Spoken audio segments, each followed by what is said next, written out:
If a girl से no it means no. अगर एक लड़की ना कह दे तो उसका मतलब होता है ना। ये फिल्म इस मैसेज को अच्छे तरीके से देती है और यही इस फिल्म की सबसे बड़ी खासियत है। ये फिल्म बताती है कि रेप किसी लड़की के छोटे कपड़े पहनने से नहीं होता, बल्कि किसी की घटिया सोच से होता है। तो दोस्तों, आज हम एक्सप्लेन करने वाले हैं सत्य प्रेम की कथा को, जो कि हाल ही में रिलीज हुई है। तो वीडियो को शुरू करते हैं, और अगर वीडियो अच्छा लगे तो वीडियो को लाइक जरूर कीजिएगा और इसी तरह की वीडियोस पाने के लिए आप हमारे इस चैनल को भी सब्सक्राइब कीजिएगा, ताकि आपको इसी तरह के लेटेस्ट और फ्रेश कंटेंट मिलते रहे। तो फिल्म की कहानी शुरू होती है अहमदाबाद में रहने वाले सत्य प्रेम उर्फ सत्तू से, जो कि बेरोजगार है।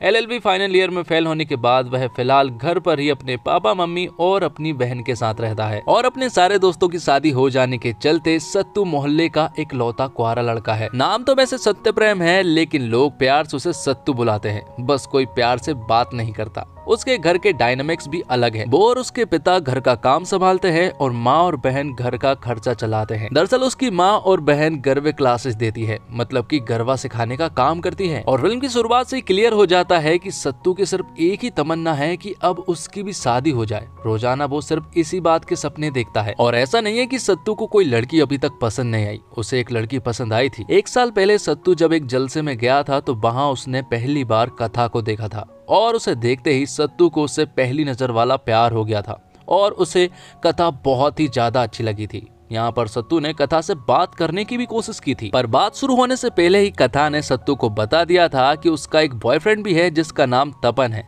जिस पर कि सत्तू ने उससे कहा था कि तुम्हारा तो तुम्हारे बॉयफ्रेंड के साथ हैशटैग भी नहीं बनता है। हैशटैग बनना चाहिए जैसे कि हम दोनों का नाम है, जैसे कि सत्य प्रेम की कथा। सत्तू यहाँ पर कथा से कहता है कि उसका बॉयफ्रेंड के साथ कैसा रिलेशन है, मतलब कि लाइफ लॉन्ग कमिटमेंट है या फिर खाना पीना बस, क्योंकि मैं तुम्हारे साथ लाइफ लॉन्ग रहना चाहता हूँ। वो दोनों जब बात कर ही रहे होते हैं कि तभी यहाँ पर कथा का बॉयफ्रेंड तपन आ जाता है। और यहाँ पर जैसे ही तपन आता है तो वो कथा को अपने साथ ले जा लेता है, और उन्हें देखकर यहाँ पर सत्तू को बहुत ज्यादा बुरा लगता है। और यही वो मुलाकात थी जब सत्तू कथा से आखिरी बार 1 साल पहले मिला था। तो अब कहानी फिर से प्रेजेंट में आ जाती है, जहाँ पर कि हमें दिखाया जाता है कि सत्तू के लिए ना तो कोई लड़की मिल रही है और ना ही घर वाले कोई एफर्ट डाल रहे हैं कि उसके लिए हम कोई लड़की ढूंढे। और सत्तू का जो एक लौता दोस्त होता है वो उसके पापा होते हैं। सत्तू यहाँ पर अपने पापा से हर एक बात शेयर कर लेता है। और सत्तू के जो पिता होते हैं उन्हें पंचायती चाचा कहा जाता है, क्योंकि उन्हें मोहल्ले की सारी बातें पता होती है। और इन्हीं बातों में से एक बात यहाँ पर वो अपने बेटे सत्तू को बताते हैं।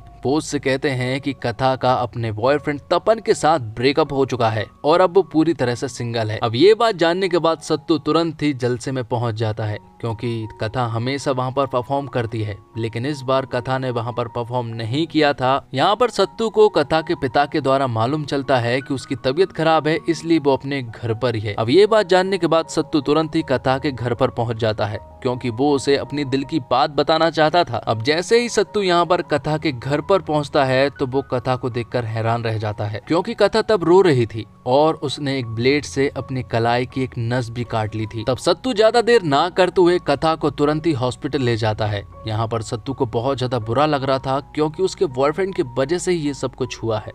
हॉस्पिटल में थोड़ी देर के बाद यहाँ पर कथा के पिता आते हैं। वो यहाँ पर सत्तू से मिलते हैं और उन्हें थैंक यू कहते हैं। सत्तू भी यहाँ पर कथा के पिता से बात करता है, और कथा के पिता को भी सत्तू की बातें काफी अच्छी लग रही थी। अब कुछ दिन बीतते हैं और सत्तू कथा के घर पर जाने लगा था, जहाँ पर वो उसके पेरेंट्स से भी मिलने लगा था, और उन पेरेंट्स को सत्तू काफी अच्छा लगा था। लेकिन कथा की हालत अभी भी वैसी की वैसे ही है। हालांकि सत्तू अब बहुत ज्यादा खुश रहने लगा था। अब कथा के पिता कथा की शादी तो करना चाहते हैं, लेकिन उसकी शादी भी नहीं हो पा रही है, क्योंकि जहाँ भी वो रिश्ता लेकर जाते हैं उन सभी लोगों को कथा के बॉयफ्रेंड तपन के बारे में मालूम होता है, जबकि कथा के पिता बहुत ज्यादा रिच होते हैं। और तब उनके दिल में ख्याल आता है कि सत्य प्रेम ही हमारी कथा के लिए बेस्ट होगा। हालांकि कथा इस शादी के लिए राजी नहीं थी, लेकिन कथा के पिता ने कथा को किसी तरह से इमोशनल ब्लैकमेल करके उसे राजी कर लिया था। और ज्यादा देर ना करते हुए कथा के पिता अगले ही दिन यहाँ पर सत्य प्रेम के घर पर रिश्ता लेकर पहुंच जाते हैं, और कुछ दिनों के बाद उन दोनों की एंगेजमेंट भी हो जाती है। तो अब जल्दी दोनों की शादियों की भी तैयारियां शुरू हो जाती है।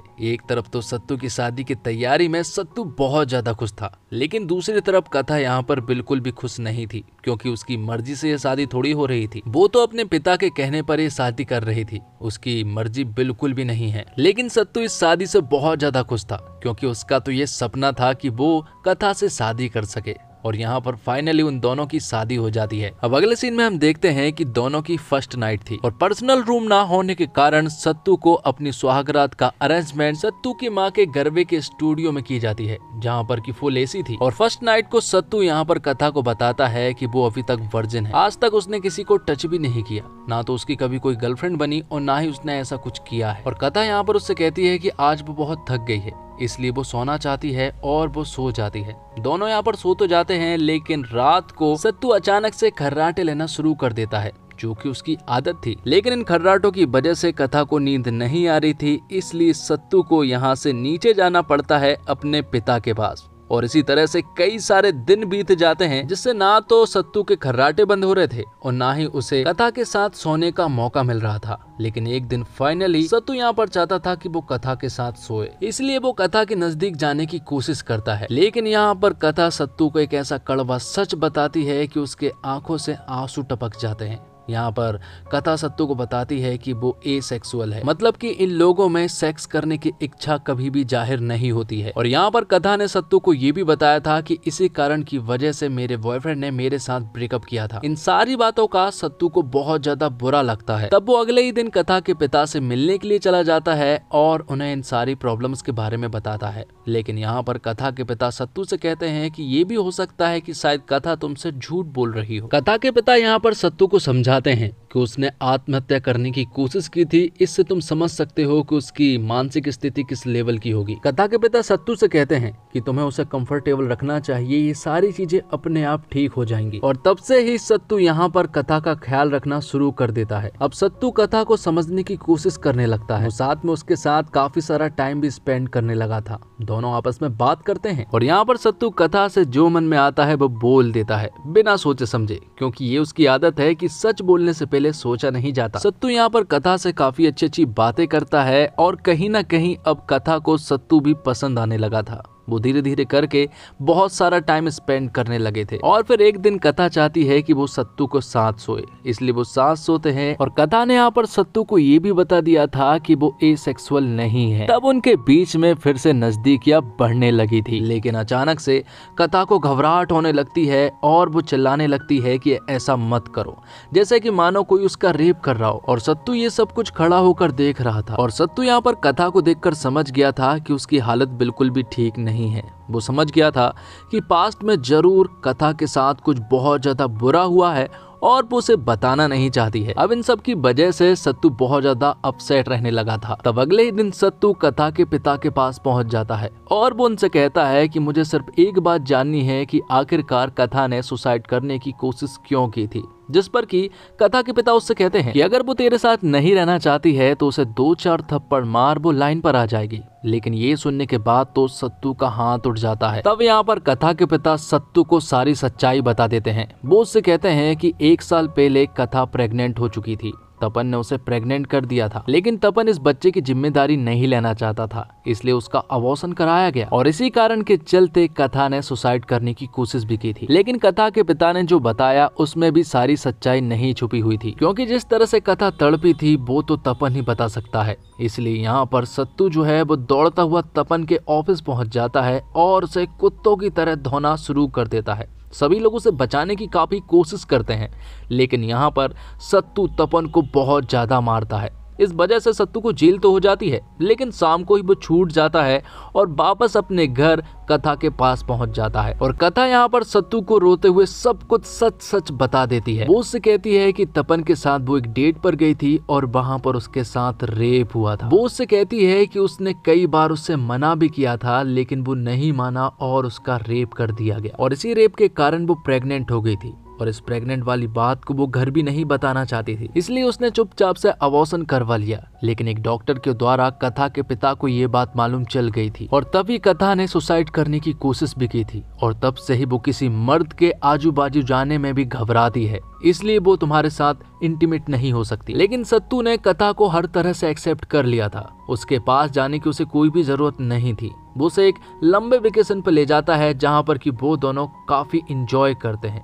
वो काफी क्वालिटी टाइम स्पेंड करते हैं। कई बार ऐसा होता है कि उन दोनों की नजदीकियां काफी कम हो जाती है, लेकिन इसके बावजूद वो कंट्रोल कर लेता है क्योंकि वो नहीं चाहता है कि कथा के साथ कुछ भी हो। वो कथा के साथ बेस 3 तक जाना ही नहीं चाहता, लेकिन इसका सॉल्यूशन तो ढूंढना ही होगा। अब अगले दिन उनके घर पर सत्यनारायण की कथा थी, जहाँ पर सत्तू एक कंप्लेंट फाइल लेकर आता है जिसमें कि वो कथा के साइन चाहता था, लेकिन यहाँ पर उसके पिता और सत्तू के बीच में आर्ग्यू हो जाती है क्योंकि वो नहीं चाहते हैं कि ये सारी बातें समाज को मालूम चले। तब सत्तू सभी के सामने बताता है कि जब लड़कियों के रेप होते हैं तो 99% जो लड़कियां होती हैं वो कंप्लेंट फाइल नहीं कराती है, इस चक्कर में कि उनकी इज्जत खराब हो जाएगी। लेकिन इसी वजह से उन्हें इंसाफ भी नहीं मिलता है और वो अपनी पूरी की पूरी जिंदगी को खराब कर लेती हैं। और अगर आज कथा इस कंप्लेंट फाइल पर साइन नहीं करती है तो वो जिंदगी भर इस गिल्ट में रहने वाली है कि उसने कोशिश भी नहीं की थी।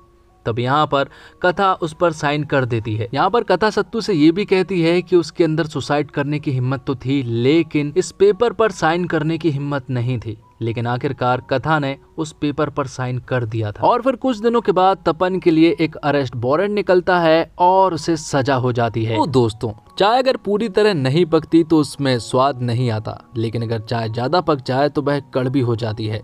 फिल्म के एक सीन में कियारा अपने ससुर का रोल कर रहे गिरिराज राव से ऐसा कहती है। बेशक फिल्म के डायरेक्टर समीर विद्वांस के लिए अपनी फिल्म को परफेक्ट तरीके से पकाना बड़ा चैलेंजिंग था।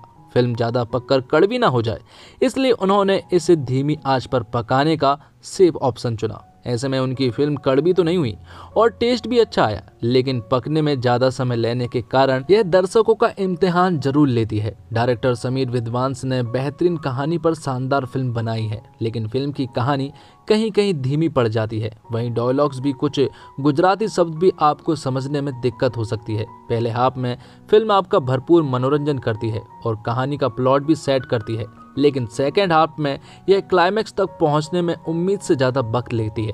हालांकि क्लाइमैक्स में फिल्म महिला सशक्तिकरण का जोरदार मैसेज देती है कि महिला के ना का मतलब ना होता है। वहीं जो लोग यह कहते हैं कि नई उम्र के कपल प्यार का मतलब नहीं जानते, ये फिल्म उन्हें बताती है कि नई जनरेशन के कपल एक दूसरे की खातिर किसी भी हद तक जाने को तैयार है। कार्तिक आर्यन ने फिल्म में शानदार काम किया है। वह ना सिर्फ आपको हंसाते हैं बल्कि एक परफेक्ट हस्बैंड के रूप में नजर भी आते हैं। बेशक फिल्म को देखने के बाद हर लड़की सत्तू जैसा पति तलाशेगी। वहीं कियारा ना सिर्फ स्क्रीन पर बेहद खूबसूरत लगी है, बल्कि उन्होंने इमोशनल दृश्यों में शानदार एक्टिंग की है। सत्तू के पिता के रोल में गिरिराज राव ने बढ़िया एक्टिंग की है। वहीं बाकी कलाकार भी अपने रोल में जमे हैं। फिल्म के गाने गुज्जू पटाका, पसूरी नू और सुन सजनी पहले से ही युवाओं की जबान पर है। इस फिल्म को गुजराती और जम्मू कश्मीर में शूट किया गया है और फिल्म में सत्यप्रेम बिना सोचे समझे बोलने वाला लड़का है। मानता है कि सच बोलने से पहले सोचना क्या। चालाक किस्म का इंसान नहीं, बल्कि कार्तिक उसकी शराफत को कैरी करता है। हालांकि कुछ जगह सत्यप्रेम की जगह कार्तिक आर्यन भी दिखता है और ऐसा जानबूझकर भी किया गया है। जैसे एक जगह प्यार का पंचनामा से मिलता जुलता मोनोलॉग देखने को मिलता है। मेकर्स बस ऐसा कार्तिक के फैंस के लिए करना चाहते हैं, वरना इसका कोई अर्थ नहीं था। इन बातों को नजरअंदाज करें तो कार्तिक ने यहाँ पर सही काम किया है। यहाँ देखकर लगा कि वो बेहतर करने की कोशिश कर रहे हैं। फिल्म का नाम भले ही सत्यप्रेम की कथा है, सब कुछ सत्यप्रेम की दुनिया में घट रहा है, लेकिन कहानी की हीरो कथा है। अंत में एक सीन में साफ हो जाता है कि जब सत्तू उसका तारणहार बनने की कोशिश नहीं करता, वो उसकी कहानी का सपोर्टिंग हीरो बनता है।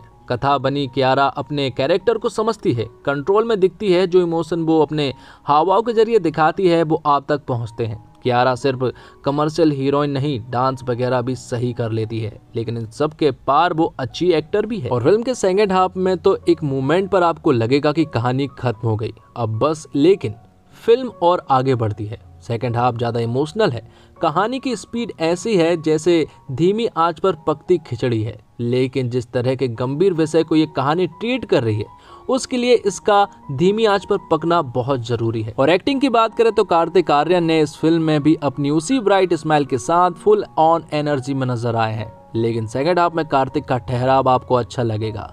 सत्तू के किरदार की फिलोसॉफी की यही बात है कि सच बोलने से पहले सोचना क्या, और वो यही दिखाते हैं।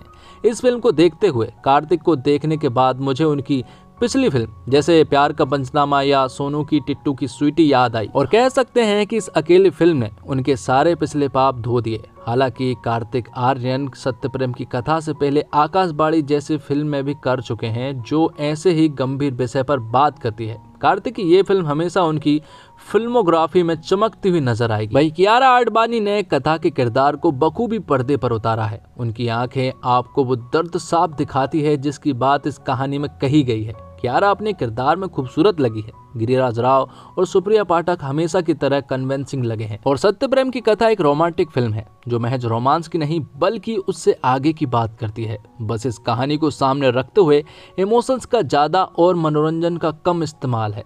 कुछ जगह पर फिल्म भारी हो जाती है, लेकिन सेकेंड हाफ में कई हिस्से ऐसे हैं जो आपको एहसास दिलाते हैं कि जैसे अभी तक हम परफेक्ट समझ रहे थे वो भी खुद को किसी पर थोपना ही है। इस फिल्म में कई कमियां हो सकती है, पर यह कहानी एक जरूरी कहानी है जो अपने इमोशन और मैसेज से आपको सोचने पर शायद अपने नजरिए को बदलने पर मजबूर कर देगी। बात करें कियारा आडवाणी की, तो कियारा आडवाणी निर्देशक की अदाकारा है। उनको निर्देशक अच्छा मिले तो वह दमक उठती है। यहाँ भी कियारा ने अपने अभिनय से अपने आलोचकों को चौंकाया है। वह सहज और सरल रहकर जब अपने संवाद बोलती है तो उनके चेहरे के भाव देखने लायक होते हैं। फिल्म सत्यप्रेम की कथा का बजट संतुलित रखने के लिए की गई कसरत इसके सहायक कलाकारों में गिरिराज राव और सुप्रिया पाठक के अलावा शामिल किरदारों में दिखती है। और फिल्म सत्यप्रेम की कथा विचार के स्तर पर भी एक दमदार फिल्म है। हालांकि ध्यान से देखें तो ये फिल्म इसी तरह की कहानियों पर बनी शाहरुख खान, सलमान खान, अभिषेक बच्चन और ऋतिक रोशन की दर्जन भर फिल्म की कॉकटेल जैसी ही है। फिल्म की सिनेमेटोग्राफर आशंका बोस ने भी कुछ खास नई छवियां इस फिल्म में गढ़ी नहीं है। हालांकि शाहरुख खान, सलमान, अभिषेक और ऋतिक की फिल्मों में सिनेमेटोग्राफी रही अनायका ने कार्तिक की पिछली फिल्म फ्रेडी में बखूबी प्रदर्शित काम किया था। और इसी के साथ ये एक्सप्लेनेशन यहीं पर खत्म होता है। तो दोस्तों, उम्मीद करता हूँ आपको वीडियो पसंद आई होगी। वीडियो पसंद आई हो तो वीडियो को लाइक जरूर कीजिएगा और इसी तरह की वीडियोस पाने के लिए आप हमारे इस चैनल को भी सब्सक्राइब कीजिएगा ताकि आपको इसी तरह के लेटेस्ट और फ्रेश कंटेंट मिलते रहे। और कमेंट बॉक्स में जरूर बताइएगा कि आपको ये फिल्म कैसी लगी और आप इस फिल्म को कितने स्टार देना चाहेंगे। मिलते हैं अगली वीडियो में, तब तक के लिए बने रहे हमारे इस चैनल के साथ। धन्यवाद। जय हिंद, जय भारत, जय श्री राम।